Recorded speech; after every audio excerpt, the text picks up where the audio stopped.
الحمد لله رب العالمين وصلى الله وسلم وبارك على نبينا محمد وعلى آله وأصحابه أجمعين أما بعد. Voici notre 8e cours, Inch'Allah, dans lequel on étudie le livre qui s'appelle Mi'ata Su'alin wa Jawabin fil Aqida, c'est-à-dire 200 questions et réponses dans la croyance. Donc, ce livre a pour but d'enseigner aux musulmans la croyance correcte à travers des questions et des réponses. Et la semaine dernière, on s'est arrêté à la question 43, qui était Ma ma'na al-iman billahi azza wa jalla. Quelle est la définition de la foi en Allah subhanahu wa ta'ala? Et dans le cours de la semaine dernière, on a parlé sur l'iman, sur la foi, sur sa définition, sur le fait que la foi c'est un ensemble de paroles, d'actes et de convictions dans le cœur. Les gens se surpassent dans la foi, certains ont une foi plus forte que d'autres, et on a aussi dit que la foi augmente et diminue en fonction des actions de la personne. Ensuite, on a lu les versets qui nous ont été cités dans ce livre, qui nous montrent que la foi augmente. Puis, on est arrivé à la question dans laquelle il y a les preuves qui nous montrent que les gens se surpassent dans la foi. Ensuite, la question dans laquelle on voit que lorsque la foi est citée de manière globale dans le Coran ou dans la Sunna, dans le Hadith, elle englobe la foi, l'islam et la bienfaisance. Ensuite, on a expliqué que la foi, lorsqu'elle est expliquée en détail, elle a 6 bases qui sont les 6 piliers de la foi connus. Puis, on a cité les preuves du Coran et de la Sunna. Ensuite, on est arrivé à la 43e question. Ma ma'na al-iman billahi azza wa jal. Quel est le sens de la foi en Allah azza wa jal? Et la réponse était, c'est-à-dire qu'après avoir lu la réponse, on a résumé la réponse. Et c'est que la foi en Allah azza wa jal, ça comprend 4 choses.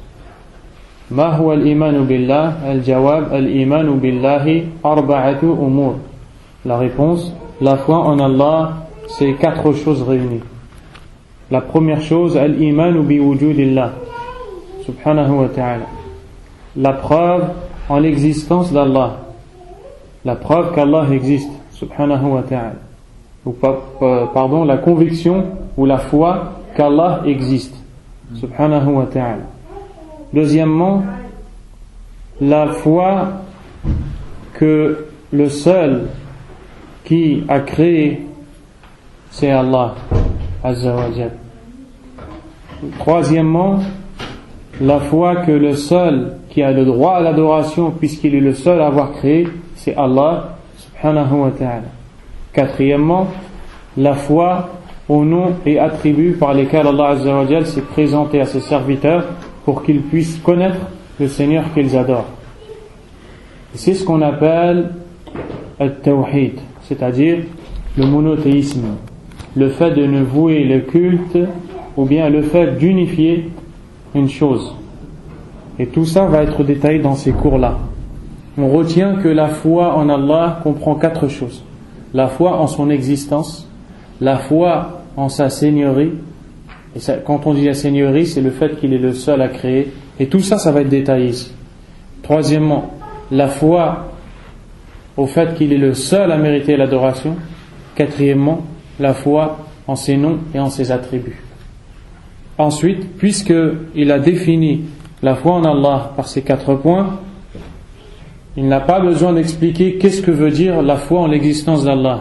Donc il n'a pas posé cette question-là. Mais il est arrivé dans la 44e question à dire Ma huwa tawhidul ilahiyya. Question numéro 44. Quel est le sens, ou qu'est-ce que veut dire, ou qu'est-ce que signifie, ou qu'est-ce que l'unicité ou le monothéisme dans le culte, dans l'adoration? Et avant de rentrer dans cette question, on remarque ici qu'il a utilisé le mot tawhid. Le mot tawhid. Et ce mot-là, il est venu dans la sunna du prophète sallallahu alayhi wa sallam. l'imam Muslim rahimahullah rapporte que Jabir ibn Abdullah radiyallahu anhu a décrit le pèlerinage du prophète sallallahu alayhi wa sallam dans un hadith qui est très connu dans le livre de fiqh, dans le chapitre qui concerne le hajj. Wasf hajjat al-nabi alayhi salam, la description du pèlerinage du prophète alayhi salatu wa salam, selon Jabir ibn Abdullah qui a fait le hajj avec le prophète et qui a tout raconté ce qui s'est passé du début à la fin. Dans ce hadith, au fur et à mesure que Jabir ibn Abdullah radiyallahu anhu explique qu'est-ce que le prophète alayhi salam a fait, il nous dit que lorsqu'il a mis le vêtement d'ihram, c'est le vêtement qu'on met pour faire la umrah ou le hajj, il a dit thumma ahalla bit-tawhid, c'est-à-dire il a prononcé la talbiya en prononçant le tawhid, parce que dans la parole que le pèlerin récite, il y a cette chose-là. Ala kulli hal, c'est pour dire que ce mot-là, il est connu des sahaba radiyallahu anhum. Et le mot tawhid, à la base dans la langue arabe, il veut dire unifier une chose. Ça vient de wahid. Wahid, ça veut dire un. Et parmi les noms d'Allah Azza wa Jal, al-wahid. Pourquoi? Parce qu'Allah Azza wa Jal, il est unique. Il est seul à mériter l'adoration. Il est seul à créer. Il est le seul à être obéi dans l'ensemble de ses ordres. Il est le seul qu'on doit aimer plus que tout. Tout ça, ça englobe le nom d'Allah al-wahid. Et bien le mot tawhid veut dire rendre une chose unique. Rendre une chose unique. Croire qu'une chose est unique. Ou dire qu'une chose est unique.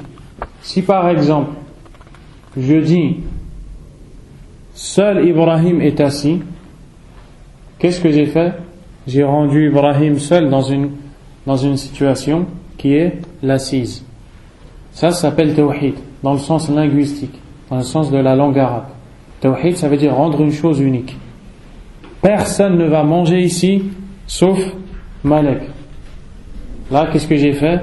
J'ai dit que le seul qui va manger, c'est lui. Dans la langue arabe, ça s'appelle tawhid. Ça s'appelle tawhid. Quand on parle de tawhid dans la religion d'Allah, subhanahu wa ta'ala, la définition du tawhid, c'est ifradullahi bima yakhtassu bihi. Le fait d'unifier Allah dans ce qui lui est propre. Le fait de croire qu'Allah Azza wa Jal a des choses, ou qu'on doit croire qu'Allah subhanahu wa ta'ala est seul et unique dans des choses. Ifradullah bima yakhtassu bihi, bima huwa khassun billah Azza wa Jal. Unifier Allah dans ce qui lui est propre. Le fait d'avoir pour croyance qu'Allah Azza wa Jal est unique dans une chose dans laquelle personne d'autre que lui peut lui associer ou peut lui être un associé.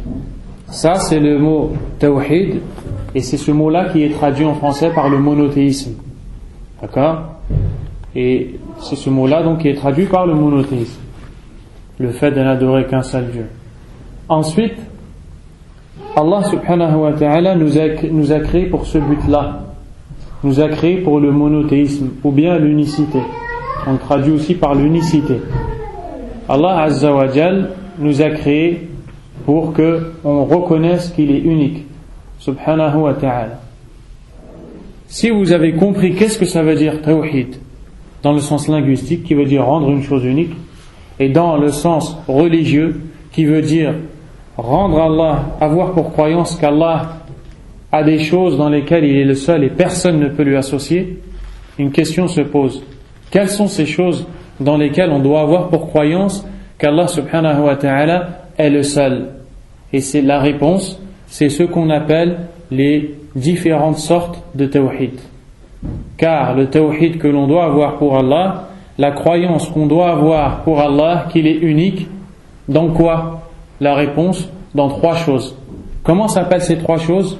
Aqsam al-tawhid, les divisions du tawhid, les catégories de monothéisme. Les catégories du monothéisme sont au nombre de trois, c'est-à-dire que les choses dans lesquelles nous devons avoir pour conviction ferme qu'Allah est le seul sont au nombre de trois. Et ici, on va dire la première, Tawhid al-Rububiyyah, l'unicité d'Allah Azza wa Jal dans la Seigneurie. La définition va venir. Deuxièmement, Tawhid al-Ilahiyya, l'unicité d'Allah Azza wa Jal dans al-Ilahiyya ay al-Ibadah, l'adoration. Troisièmement, Tawhid al-Asma'i wa Sifat, l'unicité d'Allah Azza wa Jal dans ses noms et attributs. Une question peut se poser. Après qu'on ait eu la preuve que le mot Tawhid a bien été cité par les compagnons du prophète, radiyallahu anhum, une question peut se poser. Comment sait-on que le Tawhid qu'on doit avoir pour croyance vis-à-vis d'Allah Azza wa Jal se divise en trois? Car il n'y a aucune preuve dans le Coran, dans la Sunna, que le Tawhid se divise en trois. La réponse, c'est qu'il y a une chose dans l'islam qui s'appelle al-istiqra' wa at-tatabbu'. C'est une chose que font les savants. Qu'est-ce que ça veut dire? Al-istiqra' wa at-tatabbu', c'est le fait que les savants font des recherches dans le livre d'Allah Azza wa Jal et dans la sunna du prophète alayhi salatu wassalam pour s'apercevoir à la fin que Allah Azza wa Jal nous donne des choses mais indirectement. Et je vais vous donner des exemples, ça va devenir clair pour vous. Il y a des choses qui sont claires. Accomplissez la salat, c'est une chose claire. Mais où on a vu dans le Coran ou dans la Sunna que la salat a des conditions, ou que la salat a tant de conditions, tant de piliers, tant d'obligations? La réponse, dans ce qu'on appelle al-istiqra' wa at-tatabbu', dans l'étude des textes qui a été faite par les savants de l'islam, après laquelle ils ont déduit que la salat ne peut être acceptée si les conditions ne sont pas réunies. Pourtant, on n'a pas un verset, non plus un hadith qui nous dit dans la salat il y a tant de conditions. Mais lorsqu'on voit qu'un jour le prophète alayhi salatu wassalam nous dit que l'homme ou que celui qui a touché sa partie génitale, qu'il recommence les ablutions, on vient de comprendre qu'une des annulations de l'ablution, c'est toucher sa partie. Lorsqu'on voit que le prophète alayhi salatu wassalam nous dit celui qui a perdu les ablutions doit les refaire, c'est-à-dire celui qui a laissé un gaz sortir, s'échapper, eh bien il doit refaire les ablutions. On a compris que parmi les annulations des ablutions, il y a le fait de laisser sortir un gaz. Les savants, quand ils étudient tous ces textes, pour rendre la science plus facile aux musulmans, ils étudient tous ces textes, ils prennent toutes ces preuves, ils les réunissent et ils appellent ça les conditions de la prière, les obligations de la prière, les annulations de la prière. Donc c'est des choses qui existent. Pourquoi eux ils font ça? Parce que tous les musulmans n'ont pas la capacité de comprendre directement comme eux l'ont eu. Et le rôle des savants, c'est de faciliter l'accès à la compréhension de l'islam aux musulmans. Donc c'est ce qui a été fait concernant le tawhid, l'unicité d'Allah Azza wa Jal. Après avoir étudié les textes du Coran et de la Sunna, ils se sont aperçus qu'on doit avoir pour croyance qu'Allah Azza wa Jal est seul et unique dans trois choses, et que celui qui concrétise ces trois choses est appelé monothéiste, et que personne d'autre que lui ne peut l'être. Donc on voit ici l'importance de comprendre ces trois choses-là. La première, on l'a citée, mais ici, dans la 44e question, Ma huwa tawhidul ilahiyya? Qu'est-ce que le monothéisme dans le culte? Et le mot en arabe, c'est al-ilahiyya. Et ce mot-là vient de al-ilah. Et lorsque tu dis la ilaha illallah, le mot ilah dans la langue arabe, il veut dire ma'boud. C'est-à-dire, il veut dire celui qui est adoré. Allah Azza wa Jalla a dit dans le Coran wa huwa alladhi fis sama'i ilahun wa fil ardi ilah. Ay wa huwa alladhi fis sama'i ma'bud wa fil ardi ma'bud. Huwa fawqa al-'arsh lakin ibaduhu ya'budunahu fis samawati wal ard. Allah a dit dans le verset, et il est celui qui est adoré dans le ciel et celui qui est adoré sur terre. En employant le mot ilah, Allah ne veut en aucun cas dire par là qu'il est dans les cieux sur terre. il veut dire que les serviteurs d'Allah qui occupent les cieux l'adorent là-bas, et que ceux qui occupent la terre l'adorent là-bas. Mais lui-même, il est au-dessus du 7e ciel, au-dessus du trône, subhanahu wa ta'ala. Donc, nous devons avoir pour croyance qu'Allah Azza wa Jal est le seul à mériter l'adoration. C'est ce qu'on appelle en arabe Tawhidul Ilahiyya, ou bien Tawhidul Ibada, le monothéisme, l'unicité dans le culte, l'unicité dans l'adoration, la croyance que le seul qui a le droit à être adoré, c'est Allah. Et la chose la plus grande avec laquelle tu manifestes cette chose-là, qu'est-ce que c'est? La ilaha illallah. Cette parole-là, qui est le premier pilier de l'islam, sans laquelle personne ne peut être musulman ou croyant ou accepté d'Allah subhanahu wa ta'ala, c'est la parole la plus importante qu'une personne puisse prononcer. Et c'est celle pour laquelle Allah Azza wa Jal nous a créé. La ilaha illallah. Wa alaykum assalam. Cette parole comprend deux choses.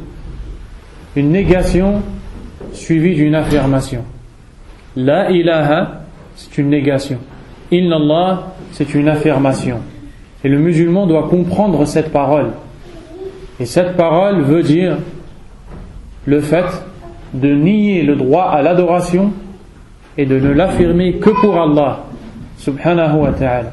Lorsque tu dis la ilaha, le sens de cette parole en arabe c'est la ma'bouda bihaq. Ensuite, lorsque tu dis illallah, ay illallah azza wa jal, il n'y a pas de divinité qui mérite l'adoration réellement sauf Allah. Voici le sens de la parole la ilaha illallah qu'aucun musulman n'a le droit d'ignorer. La ilaha illallah, pas de divinité ne mérite l'adoration en toute vérité sauf Allah.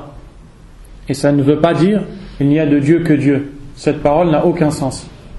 Ça ne veut pas dire non plus il n'y a de créateur que Allah. Ça ne veut pas dire non plus il n'y a comme pourvoyeur que Allah. Le seul à donner la subsistance c'est Allah. Ça ne veut pas dire ça. Toutes ces paroles sont vraies. Il n'y a de créateur que Allah. Il n'y a de pourvoyeur que Allah. Il n'y a de guérisseur que Allah. Il n'y a qu'Allah comme quelqu'un comme étant celui qui guide ou qui égare. Mais ce n'est pas le sens de la ilaha illallah. Le sens de la ilaha illallah, c'est qu'il n'y a de divinité qui mérite l'adoration qu'Allah. La ilaha illallah. Et le fait de nier, puis ensuite affirmer en faisant une exception, c'est la meilleure façon d'unifier une chose. Lorsque je dis Riyad est assis, on comprend que Riyad est dans une situation qui est l'assise. Mais on ne comprend pas forcément qu'il est le seul à être assis. Lorsque je dis personne n'est assis, sauf Riyad, là on a compris que le seul qui est assis c'est Riyad. C'est exactement la même chose que l'on trouve dans la ilaha illallah. Aucune divinité n'a le droit à l'adoration sauf Allah subhanahu wa ta'ala. Et ça ne veut pas non plus dire la ilaha mawjud illallah. Quel égarement de dire que la ilaha illallah veut dire il n'y a pas de divinité existante sauf Allah. Et ça c'est l'explication de la ilaha illallah faite par ceux qui font de l'excès dans le soufisme. Et sachez que leur but, lorsqu'ils disent que le sens de la ilaha illallah veut dire il n'y a pas de divinité existante sauf Allah, le but pour eux est de dire que tout ce qui est adoré c'est Allah. Donc pour eux, ceux qui adorent le feu adorent Allah, ceux qui adorent le soleil adorent Allah, ceux qui adorent une vache adorent Allah, ceux qui adorent Shaitan adorent Allah. Pour quelle raison? Parce que la ilaha illallah chez eux veut dire il n'y a pas de divinité existante sauf Allah. Donc toutes les divinités c'est Allah. Wal'iyadhu billah. Donc d'où l'importance de comprendre cette parole. Et sachez que cette parole, le prophète alayhi salatu wassalam a vécu pour enseigner aux gens cette parole. Et la première chose à laquelle il a appelé, dès qu'il est passé prophète, il allait dans les marchés et il disait aux gens Ayyuhan nas qulu la ilaha illallah tuflihu. Oh les gens, dites la ilaha illallah, vous réussirez. Regardez la compréhension de Quraysh quant à cette parole. Le peuple de Quraysh a compris la ilaha illallah malgré qu'il soit associateur, ils ont compris la ilaha illallah mieux que beaucoup de musulmans aujourd'hui. Car lorsque le prophète alayhi salatu wassalam leur a dit dites la ilaha illallah, ils ont dit ce qu'Allah a révélé dans Surat Sad: Aja'alul alihata ilahan wahida inna hadha la shay'un ujab. Va-t-il réduire nos divinités à une divinité unique? Voici là une chose étonnante. Vous voyez comment ils ont compris le sens de cette parole? Ils ont compris que la ilaha illallah veut dire que toutes ces divinités que vous adorez sont fausses, et que la seule divinité qui a le droit à l'adoration, c'est Allah. Et c'est ce que vous devez avoir pour conviction, et c'est ce que vous devez mettre en pratique. Juste en entendant cette parole, ils ont compris ça. C'est pour ça que eux, comme ils avaient l'habitude d'adorer de diverses statues, ils ont dit: va-t-il, par cette parole, nous faire délaisser tous ces statues pour n'adorer qu'Allah? Voici là une chose étonnante. Allah les a blâmés dans le Coran. Et aujourd'hui, des musulmans croient que la ilaha illallah veut dire la khaliq illallah, par exemple. Il n'y a de créateur que Allah. Et ça, c'est faux. Cette parole est vraie, mais ce n'est pas le sens de la ilaha illallah. Car si on disait que le sens de la ilaha illallah était la khaliqa illallah, wa laysa ma'na la ilaha illallah, ce n'est pas le sens de la ilaha illallah. Mais si on disait ça, eh ben, dire cette parole revient à avoir pour croyance que Quraysh étaient des croyants, alors que Quraysh étaient les pires des associateurs et des mécréants, à un point où Allah les a mentionnés à de nombreuses reprises dans le Coran en les blâmant. D'accord? Pourquoi on dit ça? Parce que Allah Azza wa Jalla nous dit plusieurs fois dans le Coran: وَلَئِنْ سَأَلْتَهُمْ مَنْ خَلَقَ السَّمَاوَاتِ وَالْأَرْضِ لَيَقُولُنَّ اللَّهُ. Ay Allah wahdah. Si Allah dit à son prophète alayhi salam plusieurs fois dans le Coran, et si tu les interrogeais en leur demandant qui est celui qui a créé les cieux et la terre, le seul qui a créé les cieux et la terre, ils te répondront: c'est Allah. Allah nous parle de Quraysh. Donc si la ilaha illallah voulait dire il n'y a de créateur que Allah, eh bien le fait de croire ça veut dire que Quraysh sont des croyants. Mais le fait qu'Allah Azza wa Jal nous dit que Quraysh sont des associateurs malgré qu'ils avaient cette croyance, parce que Quraysh savait que le seul à créer était Allah, nous montre que la ilaha illallah n'a pas ce sens. Donc quel est le sens de la ilaha illallah? C'est celui que nous venons de citer. Il n'y a pas de divinité qui mérite l'adoration sauf Allah. Allah a dit dans le Coran: ذلك بأن الله هو الحق وأن ما يدعون من دونه هو الباطل وأن الله هو العلي الكبير. Il en est ainsi car Allah est la vérité, et que ce qu'ils adorent en dehors de lui est nul, et que Allah est le très haut, le très grand, subhanahu wa ta'ala. Si vous avez compris ça, il y a plusieurs versets qui sont venus dans le Coran pour nous expliquer le sens de la ilaha illallah. Allah Azza wa Jal nous parle du prophète Ibrahim alayhi salam qui a dit à son père et à son peuple: innani bara'un mimma ta'budun illa alladhi fatarani wa hadha ma'na la ilaha illallah ana atabarra'u min jami'il aliha illa alladhi khalaqani wa huwa Allah. Ibrahim a dit à son père et à son peuple: je me désavoue totalement de ce que vous adorez sauf celui qui m'a créé. C'est exactement le sens de la ilaha illallah. Le sens de la ilaha illallah, c'est de te désavouer de tout ce qui est adoré en dehors d'Allah, et d'affirmer que le seul à qui tu voues le culte et que tu adores est Allah subhanahu wa ta'ala. Aussi Allah Azza wa Jalla nous dit dans un autre verset: فَمَنْ يَكْفُرْ بِالطَّاغُوتِ وَيُؤْمِنْ بِاللَّهِ فَقَدْ اسْتَمْسَكَ بِالْعُرْوَةِ الْوُثْقَى فَمَنْ يَكْفُرْ بِالطَّاغُوتِ لَا إِلَهَ وَيُؤْمِنْ بِاللَّهِ إِلَّا اللَّهِ. Allah Azza wa Jalla a dit après Ayat al-Kursi: quant à celui qui mécroit à tout ce qui est adoré en dehors d'Allah et qui croit en Allah, certes, celui-là s'est accroché à l'anse la plus solide. Donc, l'anse la plus solide ici, c'est la parole la ilaha illallah. Parmi les noms de la ilaha illallah, al-urwatul uthqa, wa hiya la ilaha illallah, l'anse la plus solide. Donc, on voit dans ce verset qu'Allah nous dit que celui qui mécroit à l'association et à tout ce qui est adoré en dehors d'Allah et qui ne croit qu'en Allah, celui-là s'est accroché à l'anse la plus solide. Donc celui-là est celui qui a vraiment dit la ilaha illallah. Donc voici l'explication de la ilaha illallah.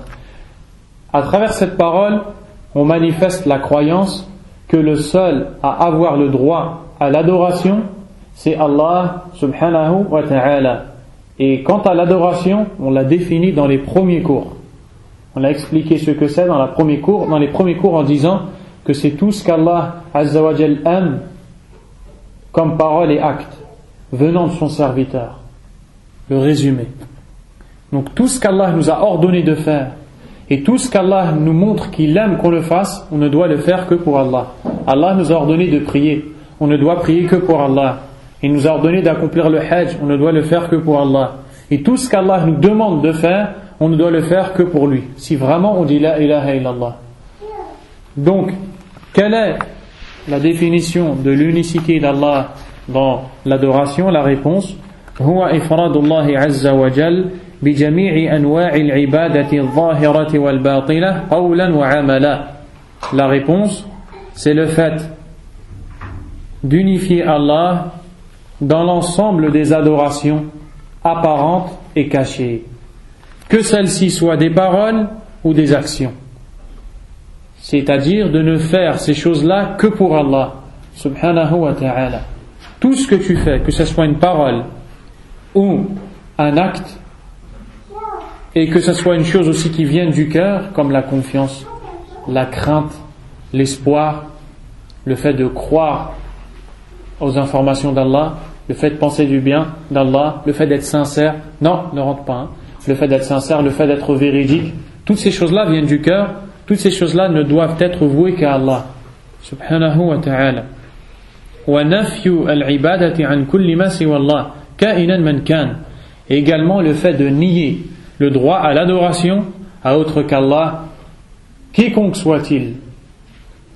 Kama qala ta'ala wa qada rabbuka alla ta'budu illa iyyah.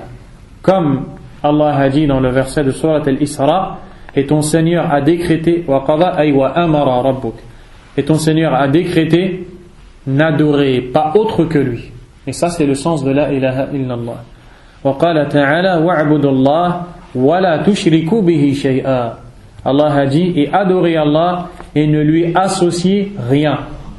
On voit que Allah azza wa jal nous a ordonné de l'adorer, mais il ne nous a pas seulement ordonné de l'adorer, il nous a ordonné de l'adorer seul et de ne rien lui associer. Aussi, wa qala ta'ala innani ana Allahu la ilaha illa ana fa'budni wa aqimis salata li dhikri. Et c'est la parole que Allah azza wa jal a dite à Moussa alayhi salam lorsqu'il s'est adressé à lui. Il lui a dit: je suis Allah, c'est moi Allah, aucune divinité n'a le droit à l'adoration sauf moi, adore-moi donc et accomplis la prière pour mon rappel. Donc à travers tous ces versets, on a compris le sens de la question. وَهَذَا وَقَدْ وَفَّتْ بِهِ شَهَادَةُ أَنْ لَا إِلَهَ إِلَّا اللَّهِ. Il nous explique après que toutes ces choses-là qu'on vient de citer, c'est le sens de la ilaha illallah et c'est ce que l'on vient de dire. Si on a bien compris ça, sachez que le but pour lequel on vit, c'est de concrétiser la ilaha illallah dans la vie et de ne cesser de s'améliorer jusqu'à rencontrer Allah avec le monothéisme le plus parfait possible. Une des choses qui nous montre ça, c'est que le prophète alayhi salatu wassalam, comme vous savez, a été envoyé à l'âge de 40 ans. Ensuite, il est resté pendant 13 années à la Mecque. Pendant les 10 premières années, aucun autre ordre que celui-ci n'est descendu de la part d'Allah azza wa jal. C'est-à-dire que tous les versets qui descendaient concernaient l'adoration d'Allah et l'obligation de le vouer, l'adoration seule, et l'interdiction formelle et la gravité de l'associer à quiconque. Donc, le fait que le messager d'Allah, alayhi salatu wassalam, la première chose à laquelle il a appelé lorsqu'il a rassemblé les gens sur la montagne, il leur a dit de dire la ilaha illallah, et il n'a cessé de faire cette chose-là sans arrêt jusqu'à ce qu'il meure.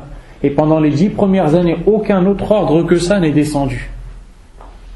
Ça nous montre l'importance de cette chose-là qu'on appelle at-tawhid, le monothéisme. Et ça nous montre que le musulman ne peut pas se passer de ça, en aucun cas. Ensuite, 10 ans après, Allah Azza wa Jal a révélé des versets a révélé des versets concernant, 10 ans après, Allah Azza wa Jalla a ordonné au prophète alayhi salam dans le ciel, lors du voyage nocturne, d'accomplir les 5 prières quotidiennes. Pendant les 3 années suivant cet ordre, les Sahaba radiyallahu anhum ont prié les 5 salats.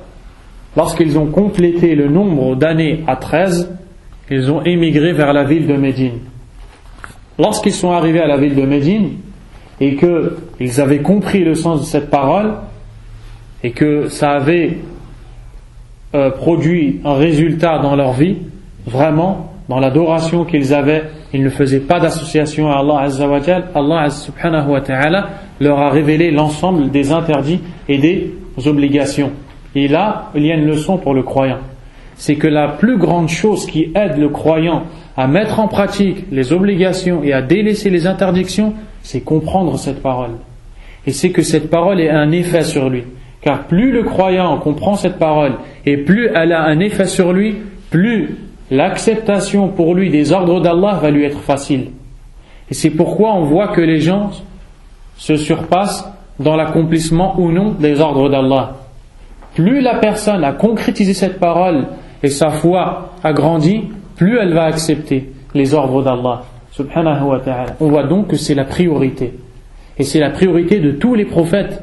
Allah Azza wa Jalla, lorsqu'il nous parle des messagers d'Allah dans le Coran, il nous dit à chaque fois qu'ils ont dit à leur peuple: Ya qawmi ibudullah ma lakum min ilahin ghayru.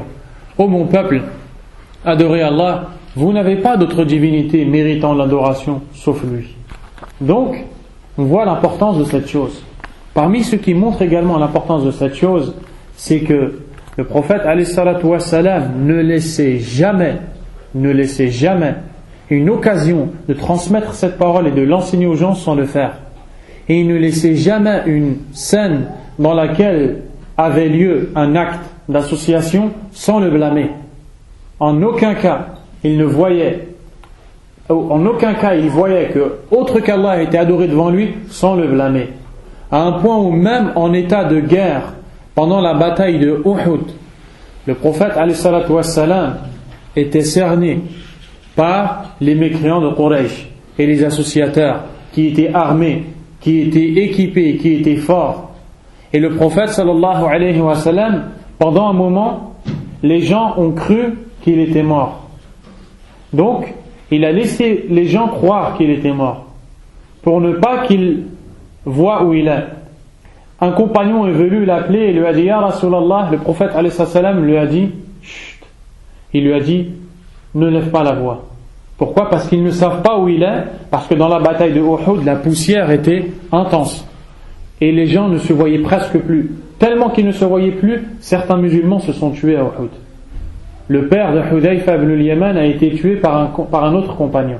Et Hudayfa lui a dit qu'Allah vous pardonne. Ala kulli hal, dans cette bataille, alors que les ennemis sont à la recherche du prophète alayhi salam pour le tuer, et que lui dit à ses compagnons: ne leur dites pas que je suis ici.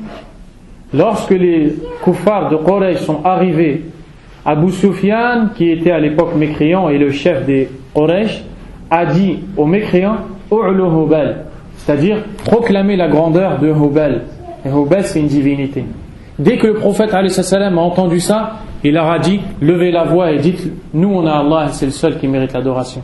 Donc on voit que même en état de guerre, alors qu'à la base il ne veut pas montrer à l'ennemi où il est, mais quand ça touche le monothéisme, quand ça touche le droit d'Allah subhanahu wa ta'ala, on ne laisse pas le droit d'Allah azza wa jal toucher. Il a levé la voix pour dire la ilaha illallah et pour dire aux compagnons de dire la ilaha illallah. À ce moment-là, peu importe si les kuffars le voient, parce que le but de sa mission, c'est de transmettre aux gens la ilaha illallah et de faire comprendre aux gens la ilaha illallah. Également, ce qui nous montre l'importance de cette parole, c'est que Allah subhanahu wa ta'ala a révélé un verset, et ce verset il a été révélé à Médine. Ça veut dire qu'au minimum 13 ans après l'envoi du prophète. Le prophète qui est celui qui connaît le mieux Allah azza wa jal. Malgré ça, Allah lui envoie un verset et lui dit: fa'alam annahu la ilaha illallah wastaghfir li dhanbik. C'est-à-dire, sache donc et comprends que le seul qui a le droit à l'adoration est Allah. À qui il s'adresse?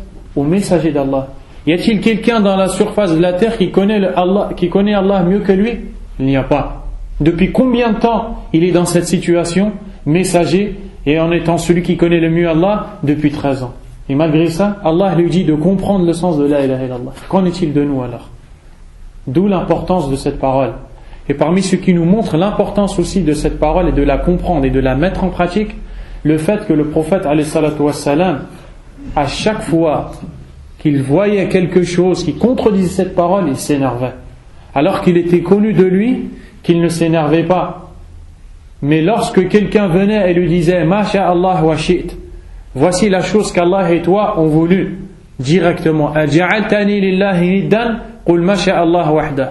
Il s'écrie et il dit As-tu fait de moi un égal à Allah? Dis seul Allah veut. Lorsque les gens ont juré par autre qu'Allah Azza wa Jal, il s'est énervé, il a levé sa voix, il a dit ne jurez que par Allah. Pourquoi? Parce que toutes ces choses-là contredisent la parole la ilaha illallah. Lorsqu'il est sur le point de mourir, en sachant que personne parmi les humains n'a souffert comme le prophète alayhi salam a souffert dans sa maladie qu'il a affronté avant de mourir, il a dit Ala la'natullahi ala al-yahudi wa an-nasara ittakhadhu qubur anbiya'ihim masajid. Allah ala la tattakhidhu al-qubur masajid fa inni anhaakum an dhalik. Le prophète alayhi salatu wassalam, il dit que la malédiction d'Allah soit sur les juifs et les chrétiens, car ils ont fait de la tombe de leur prophète des lieux de culte et des mosquées. Ne le faites pas, car certes je vous interdis de faire ça. Pourquoi? Parce que ça amène à adorer autre qu'Allah et à faire du shirk. Le prophète alayhi salatu wassalam, juste avant de mourir, il a dit Allahumma la taj'al qabri wathanan yu'bad. Oh Allah, fais que ma tombe ne soit pas une divinité adorée. Regardez, même lui il veut pas qu'on l'adore. Même lui ne veut pas qu'on l'adore. D'où l'égarement d'un grand nombre de musulmans qui, lorsqu'ils invoquent Allah, prennent le prophète alayhi salam comme intermédiaire, ou prennent une tombe comme intermédiaire, ou toutes ces choses-là. Et toutes ces choses-là font tomber ces gens dans le pire des péchés qui est l'association. Et on va avoir un détail ici de toutes ces choses-là, de l'association, etc. As-su'al al-khamis wal-arba'un, question 45. Ma huwa ضد توحيد الإلهية. Après avoir compris le monothéisme dans le culte, dans l'adoration, quel est donc son contraire? Car, pourquoi il nous pose la question sur son contraire? Car la meilleure façon de comprendre une chose, c'est de connaître son contraire. Si par exemple, je te dis, ou tu me poses la question, qu'est-ce que veut dire la nuit? Et moi je te dis, c'est un temps dans lequel les gens se reposent et rentrent chez eux le soir après le travail. Je peux t'expliquer comme ça. Mais si je te dis la nuit, c'est le contraire du jour, et je m'arrête de parler, j'ai plus besoin de rajouter, tu as compris de façon claire. D'accord? Donc le fait de comprendre une chose par son contraire, c'est une des meilleures façons de la comprendre. C'est pour ça que les savants, quand ils ont expliqué aux musulmans l'importance de cette chose, ils ont également expliqué la gravité de cette chose, car du contraire. Car plus tu vas connaître la gravité d'une chose, plus tu vas comprendre la grandeur de son contraire. D'accord? Et on n'a pas réussi à savoir l'importance de la bonne santé si ce n'est après avoir connu la maladie. La beauté si ce n'est après avoir connu la laideur. Et ça fait partie de la sagesse d'Allah qui nous enseigne les choses de cette façon.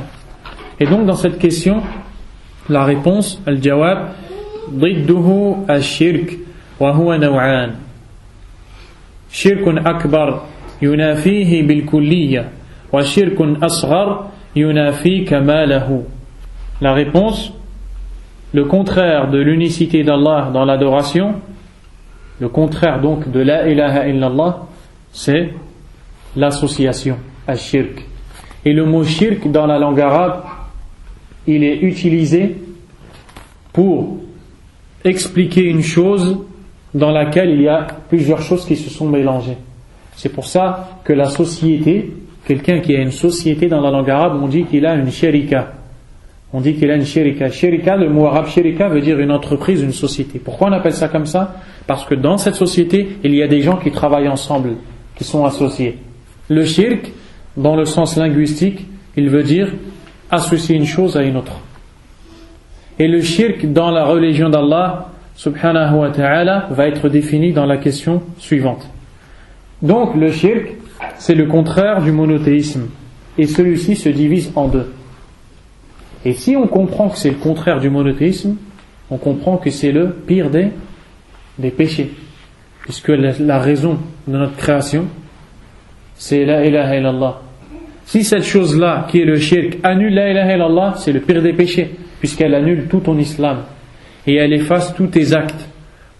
Donc ce shirk se divise en deux, majeur et mineur, association majeure et association mineure. L'association qui est le pire des péchés est des fois majeure et des fois mineure.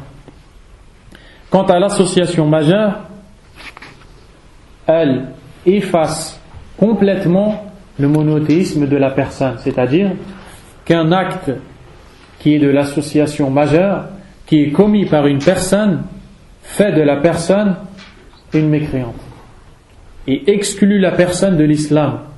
Et on va voir des exemples de ces choses-là.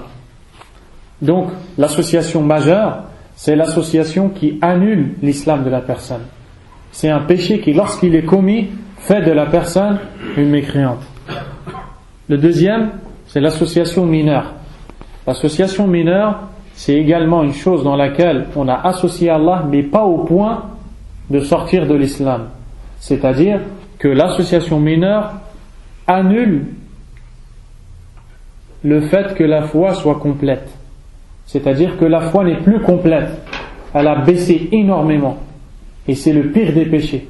C'est pire que d'assassiner, de voler, de forniquer et tous ces grands péchés. Donc une question se pose maintenant. Qu'est-ce que la grande association, l'association mineure? Et c'est la question suivante. السؤال السادس والأربعون ما هو الشرك الأكبر?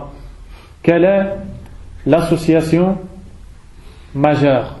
Quelle est l'association majeure? الجواب, la réponse, هو اتخاذ العبد من دون الله ندا يسويه برب العالمين يحبه كحب الله ويخشاه كخشية الله ويلتجئ إليه ويدعوه ويخافه ويرجوه ويرغب إليه ويتوكل عليه أو يطيعه في معصية الله أو يتبعه على غير مرضاة الله وغير ذلك. La réponse, c'est que l'association majeure, c'est le fait de prendre en dehors d'Allah un égal et d'avoir pour conviction qu'il est pareil à Allah et qu'il est égal au Seigneur de l'univers dans plusieurs choses. Ensuite, il nous donne des exemples. En l'aimant comme on aime Allah, subhanahu wa ta'ala, ou bien en le craignant comme on doit craindre Allah, ou bien en l'invoquant, en lui demandant une chose que seul Allah peut donner, ou bien en allant se réfugier auprès d'autres qu'Allah comme on devrait le faire avec Allah, ou bien en espérant d'autres qu'Allah ce que l'on ne peut espérer que d'Allah seul. Et tout ça, on va le détailler. Ou bien en plaçant sa confiance à autre qu'Allah dans une chose que seul Allah est capable de faire, ou bien d'obéir autre qu'Allah lorsque celui-ci nous a dit de désobéir à Allah en pleine connaissance de cause. Lorsque quelqu'un dit d'une chose obligatoire qu'elle est haram, ou d'une chose haram qu'elle est obligatoire, et que la personne qui entend ça l'écoute et dit moi je n'écoute pas Allah mais j'écoute cette personne-là, il a commis de l'association dans l'obéissance, dans une chose où il devait obéir qu'à Allah subhanahu wa ta'ala. Ou bien de suivre un égal en dehors d'Allah dans autre que l'agrément d'Allah subhanahu wa ta'ala. Si vous voulez qu'on résume l'association majeure, c'est le fait d'avoir pour croyance que l'association majeure, c'est chaque association qui exclut la personne de l'islam. C'est ce qu'on appelle l'association majeure. L'association majeure a beaucoup de formes. Et l'imam Ibn al-Qayyim rahimahullah a dit lahu anwa'un kathira la yuhsiha illa Allah. L'association majeure a de très nombreuses formes. Ne les connaît que Allah.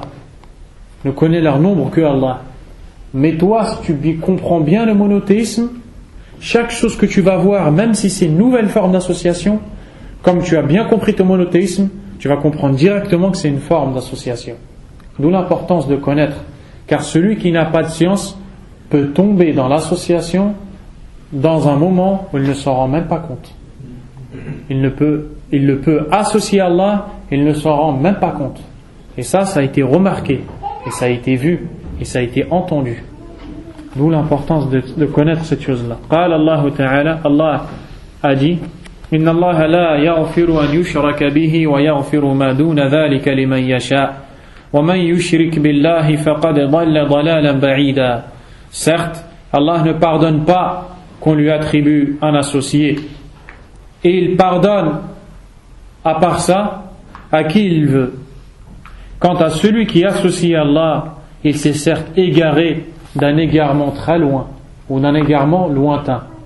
Et dans ce verset, Allah Azza wa Jal nous donne une information qui est une menace et qui doit susciter dans le cœur du croyant la peur de tomber dans ce péché-là, qui est l'association.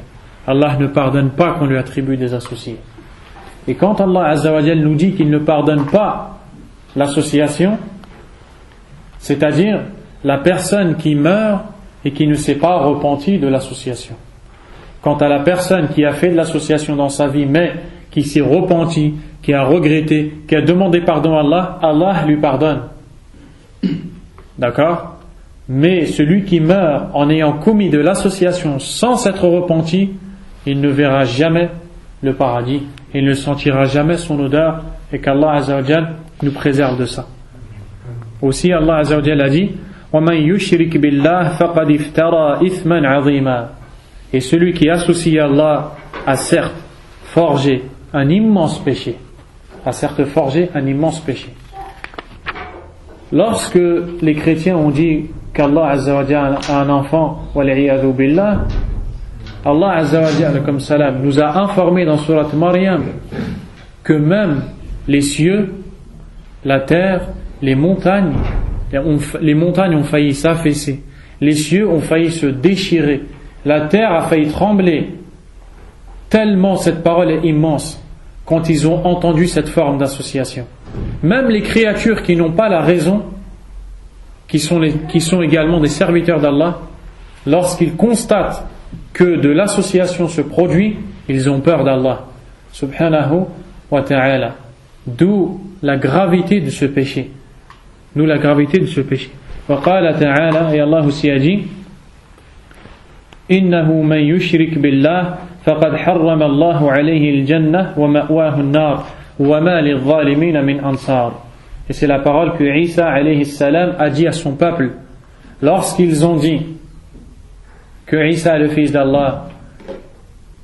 Isa leur a dit, ya qawmi u'budullaha rabbi wa rabbakum. Ô mon peuple, adorez Allah, mon Seigneur et le vôtre. Dans cette chose-là, il n'y a pas de différence entre vous et moi. Nous sommes des serviteurs d'Allah. Adorez-le donc, ne m'adorez pas. Mais écoutez mes ordres.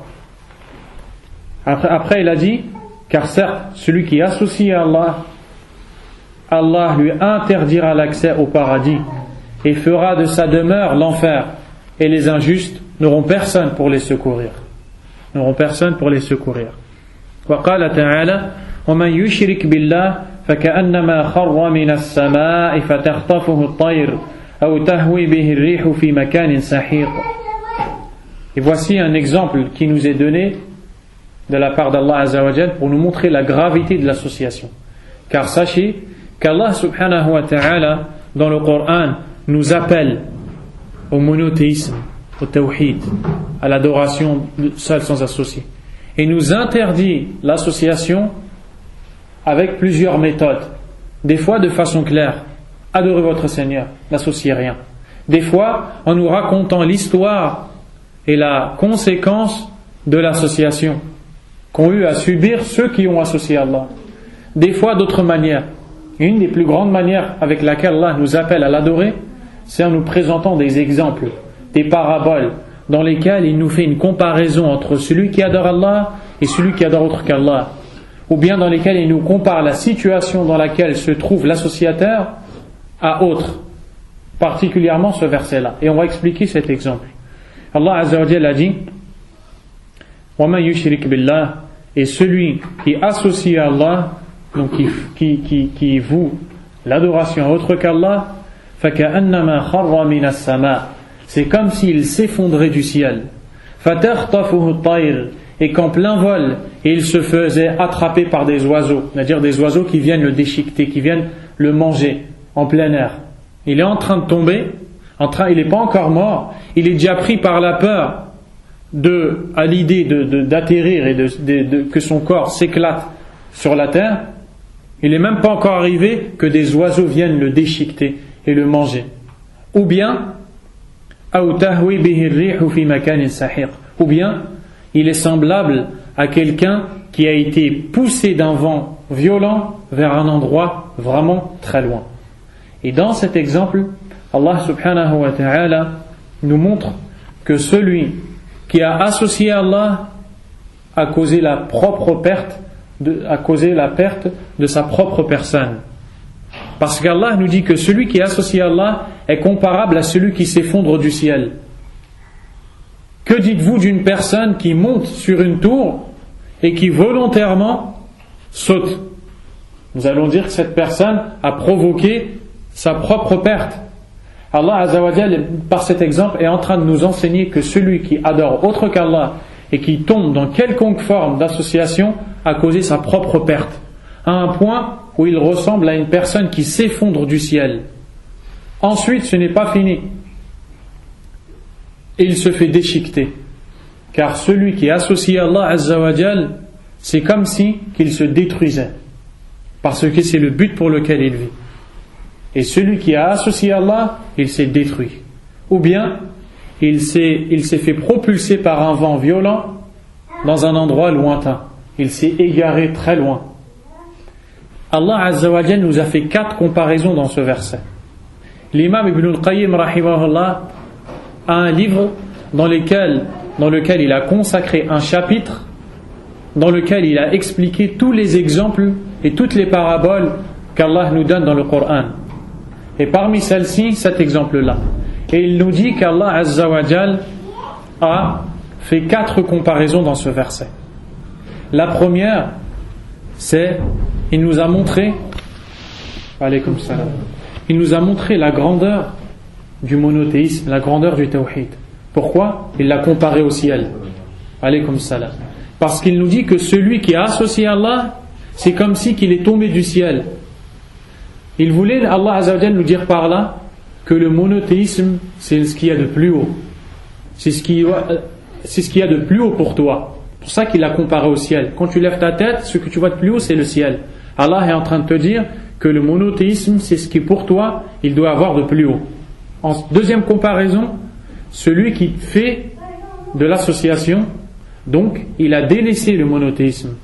Il est comparable à celui qui tombe de haut. Ça veut dire qu'en étant monothéiste, et quand il était quelqu'un qui n'adorait qu'Allah, il était parmi les créations d'Allah les plus hautes chez Allah. Et il avait le rang le plus haut chez Allah. Mais lorsqu'il a désobéi à Allah Azza wa Jal, c'est comme si que volontairement, il n'a pas été satisfait de la grande place qu'Allah lui a donnée. Donc il est tombé de cette place, de ce grand rang ou haut rang qu'il occupait chez Allah. Troisième comparaison, les oiseaux qui viennent déchiqueter la personne en plein vol. Allah Azza wa Jal a comparé ces oiseaux à l'ensemble des démons qui sont la cause de l'association. Allah Azza wa Jal nous dit dans Surat Maryam, Alam tara anna arsalna ash-shayatin 'ala al-kafirin ta'uzzuhum azza. N'as-tu pas vu comment nous envoyons Alaykum salam. N'as-tu pas vu comment nous envoyons les diables vers les mécréants pour les égarer et pour les perturber et pour les déranger? Allah Azza wa Jal nous dit que ceux qui égarent l'être humain, ce sont les diables, les comparses de Iblis, la tribu de Iblis, ceux qui obéissent à Iblis.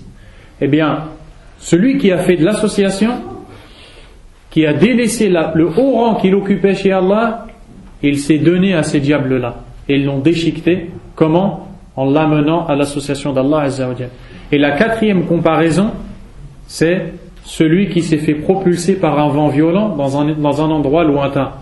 Et celui-là, Allah Azza wa Jal nous montre par ça que celui qui a fait de l'association, il l'a fait parce qu'il a suivi sa passion. À un point où sa passion l'a emmené dans un égarement loin. Dans un égarement loin. Et Allah Azza wa Jal nous dit dans le Coran, أَفَرَأَيْتَ مَنِ اتَّخَذَ إِلَهَهُ هَوَاهُ. As-tu vu celui qui a pris sa passion pour divinité? Donc Allah Azza wa Jal nous fait comprendre à travers ce verset et plein d'autres encore la gravité de l'association. Imagine-toi t'effondrer de l'avion, tu tombes, et en plein vol, des rapaces, des aigles, des faucons, ils viennent et ils te mangent. Ensuite, un vent t'éjecte à un endroit violent. Tu peux même pas t'imaginer ça. Tu ne peux pas t'imaginer ça. Et l'association, c'est pire que ça. C'est pire que ça.